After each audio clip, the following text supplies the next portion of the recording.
Третий постулат, он имеет отношение к активности третьего луча, луча активного познания, и звучит как: самыми уязвимыми элементами человеческого общества являются те, чья активность связана с любым видом государственной деятельности, начиная от политической и заканчивая деловой.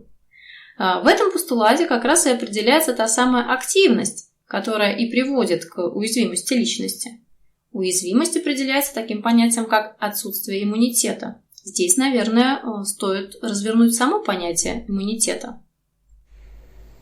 Да, мы сейчас будем раскрывать понимание третьего постулата, который связан, конечно же, с тем лучом, который называется лучом активного познания или третьим лучом.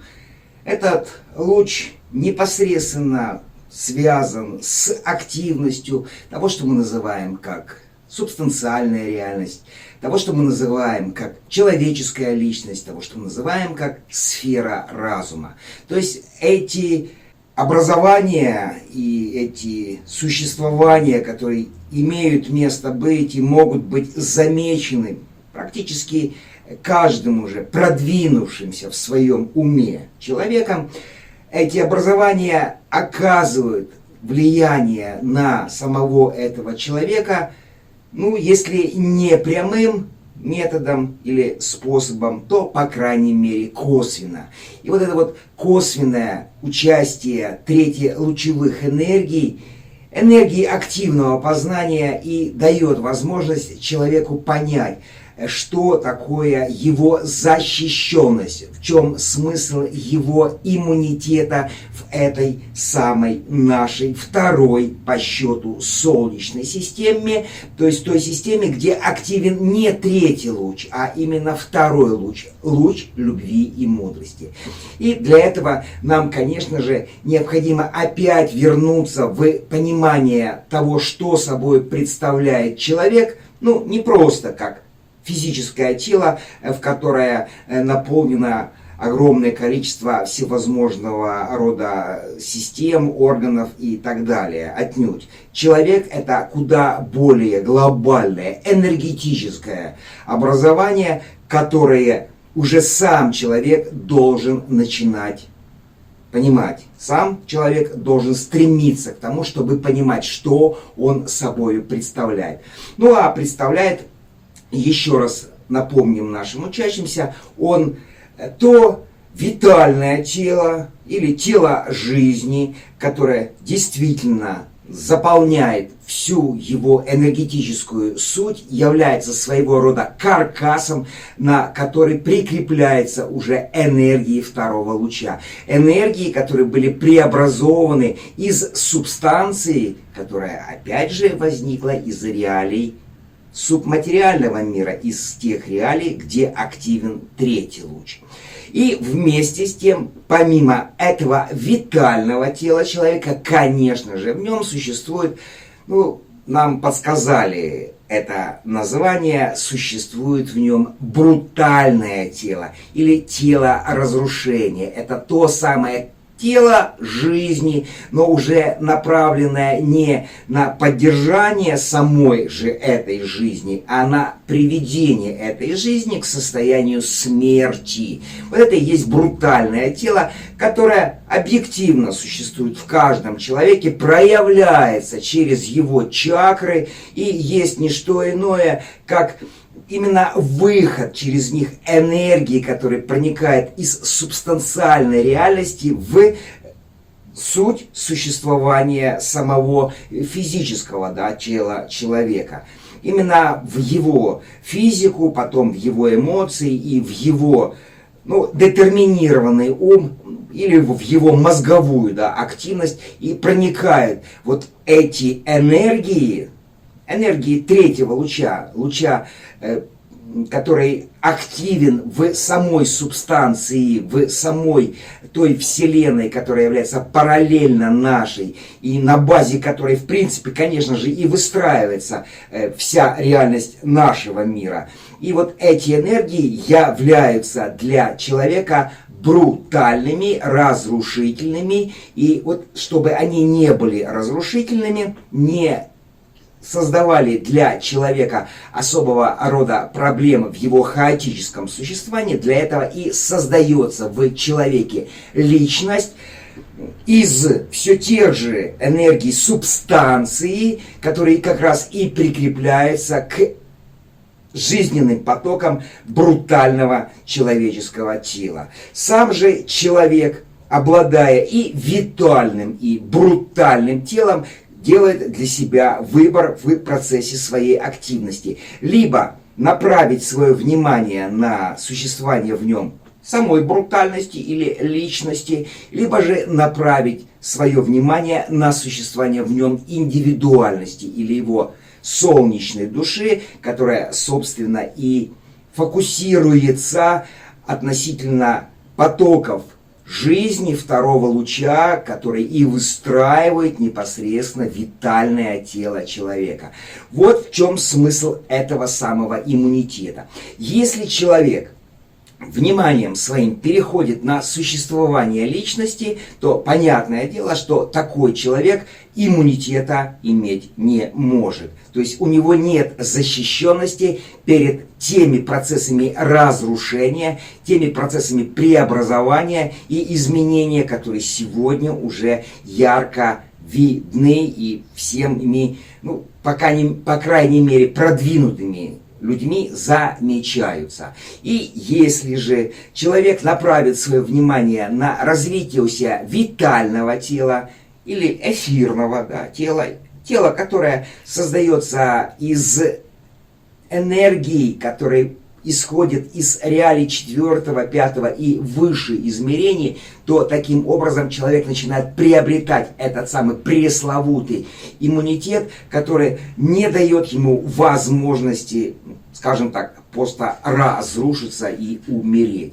То есть мы говорим о том, что непосредственно уязвимость каждой личности будет заключаться только в том, насколько эта личность притянута к брутальным потокам жизненной или смертельной для них энергии, которые исходят из реалий субстанциального мира, или из того, что нам известно как ад. Таким образом, сразу же нужно понять, что иммунитет в нашем понимании это куда более развернутое, куда более широкое видение защищенности человека перед теми энергетическими влияниями, которые на него сегодня оказывает вся, без исключения, реальность, в которой, опять же, этот человек присутствует. То есть иммунитет касается не только самого здоровья. Это иммунитет от всего и, в первую очередь, от влияния на личность всей третьелучевой реальности. Именно третьелучевая реальность или реальность субстанциального мира и разрушает этот самый иммунитет человека. А если мы еще посмотрим, что всякая личность, посмотрим на то, что всякая личность непосредственно создается в рамках функционирования государства, а само это государство непосредственно занято управлением и взаимодействием между собой конкретных форм, именно форм, но никак не качества, то нам становится ясно, что каждая личность, желает она этого или не желает, участвующая в жизни государства, начинает автоматически прикреплять себя к жизненным потокам брутального типа, которые эту личность должны рано или поздно все равно разломать, разрушить. И только лишь переход ума этой личности на познание своего собственного качества, изначально того, что мы называем как душою, и переход из этого состояния в понимание того, что является творцом человека, а им является для нас, оккультистов, непосредственно это самое пресловутое для нашего понимания джива, или непресловутое эго, или солнечный ангел, или божественные манасапутры, или мы можем продолжать и дальше набирать этот синоминальный ряд названий все того же одного Творца. Творец находится рядом с человеком, находится вблизи человека. И понимание сути существования этого Творца и есть цель этого самого человека. То есть он должен стремиться к тому, откуда исходит его жизнь, откуда исходят те потоки жизненности, которые создают в нем витальное тело, и на основе которой как раз и потом проявляется его человеческая душа. А если раньше личности, а именно о них идет речь, были защищены законами государства, то теперь эти законы уже работают против самих же этих личностей, верно? Ну, получается так, что те личности, которые раньше при довольно-таки устойчивом состоянии активности третьего луча были защищены уже от, ну, скажем так, разрушающего действия на них второго луча, то теперь картина совершенно стала иной. Теперь уже в настоящее время третьелучевые энергии являются для, собственно, человека разрушающими, а второлучевые являются для этого человека уже созидающими. То есть это совершенно другая ситуация, которая была проявлена где-то в 15-14 веках нашего, да, вот, времени, нового времени. Вот тогда, когда и начинался вот этот вот массовый поход большинства личностей в область продажи своей собственной души. Ну, душа, понятное дело, никуда никому не продавалась, просто внимание всякой личности было направлено теперь на развитие у нее каузального тела и все той же личности. И при этом активность этой личности всячески была, ну, как бы аннулирована и не направлялась в область познания этим же человеком собственной души. Вот в чем принцип и продажи этой самой души. Душа не продавалась, на душу не обращалось внимание,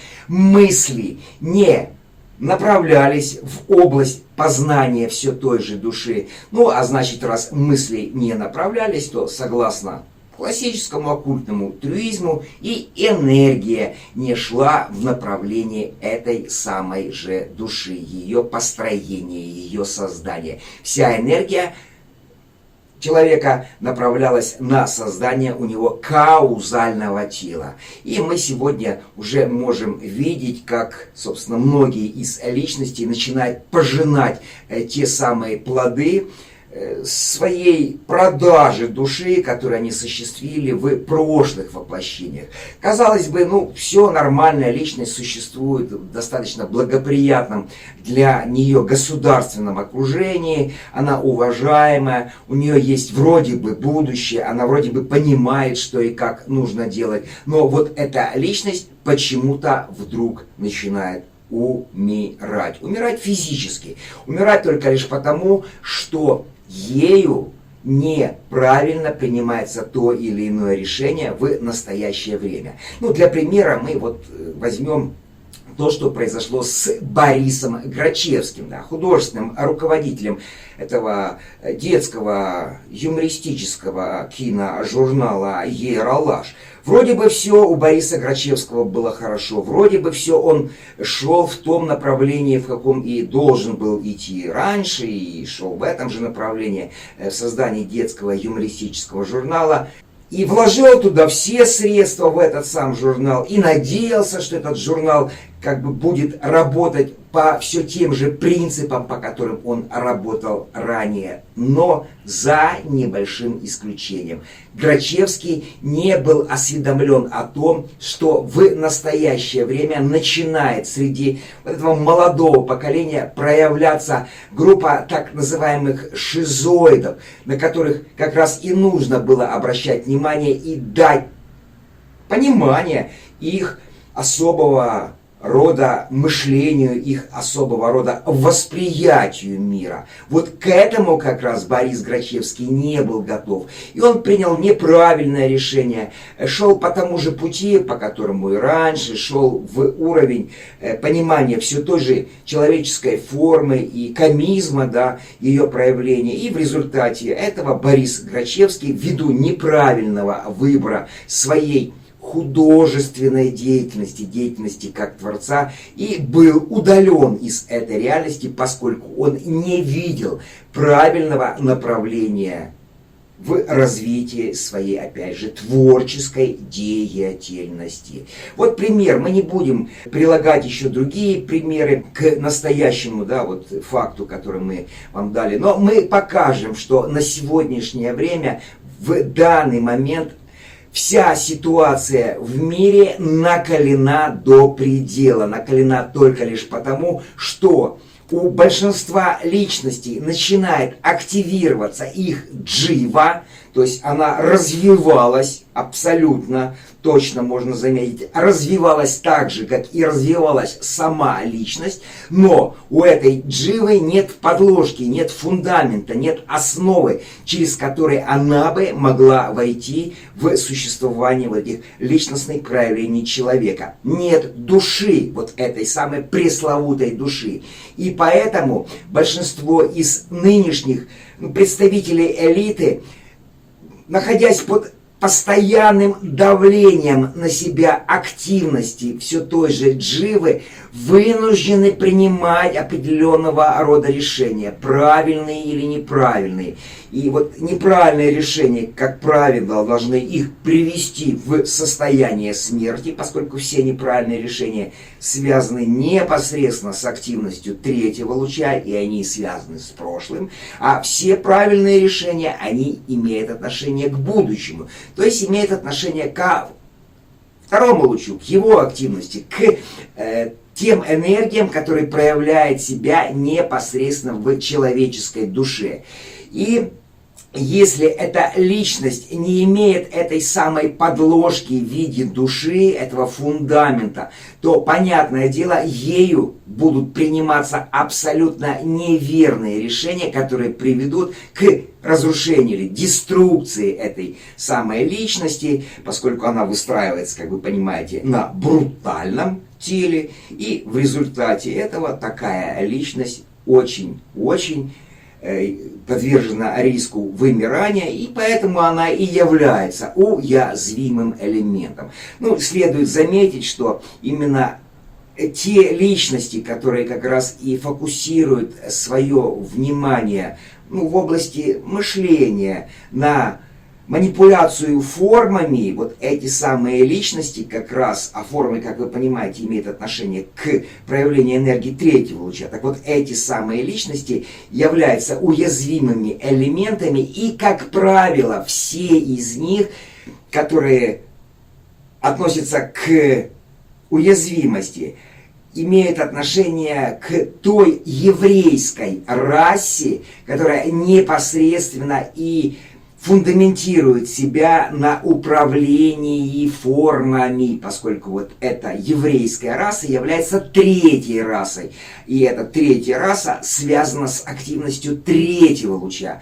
Отсюда и получается, что вот все те представители элиты, которые имеют то или иное отношение к проявлению еврейской расы, являются как раз этими самыми уязвимыми элементами, поскольку их личности функционируют в области своей ментальной активности только лишь в направлении управления, опять же, формами, но никак не качеством. А вот эти личности, понятное дело, они имеют власть, и это личности имеют деньги, потому что если ты не еврей, то тебе денег никто еврейских под управление не даст. Либо дадут тебе эти самые еврейские деньги, если ты полностью и безусловно подчинен эгрегору вот этой еврейской расе и исполняешь только и только приказы, исходящие из этого самого эгрегора. Но сегодня опять же мы видим конфликт, который существует в мире, где во многих странах у главы или во главе государства находится тот или иной еврей или не еврей, но, по крайней мере, подчиняемый евреями. И поэтому эти главы между собой находятся в состоянии конфликта, поскольку этот конфликт создается непосредственно из реалий все той же еврейской расы, которая не знает ничего, кроме как войны или борьбы. Получается, что существование в личности теперь больше вредит самой этой личности, чем помогает ей. А таковы правила нынешнего времени? Понятно, если человек существует в своей личности, значит этот человек существует в состоянии третьего луча, который непосредственно будет связан потом с активностью четвертого луча, а этот луч конфликта, который приведет к постоянному противоборству как внутри самой личности, так и вовне ее, брутального и витального тела, то есть эволюционирующих видов энергии и энергии расширяющего типа эволюционирующих энергий. Они хоть и не спадающие энергии второго луча, но они все равно расширяющиеся. Это все равно энергии эволюции. Просто они проникают в нашу реальность через так называемое ниспадение ангелов. Того самого ниспадения, которое было придумано, да, Люцифером давным-давно, и которым попользовался, собственно, и сам Санат Кумары, и в результате вот этого пользования и произошло вмещение в него сознания. Ну, мы говорим о том мифе, который записан в библейские сказания, мифе об Адаме и Еве. Таким образом, нужно четко понимать, что вот этот третий постулат, касающийся определения уязвимости, и эта уязвимость связана непосредственно с государственной деятельностью, начиная с политической и заканчивая деловой, вот эта уязвимость сегодня обнажается, и каждый из тех, кто себя проявляет именно в этой государственной деятельности, должен задуматься над тем, какое будущее для него сегодня им же и выбирается. Хотя мы уже прекрасно понимаем, что будущее Дживой, Эгой, Творцом и так далее давным-давно выбрано для каждой из этих личностей.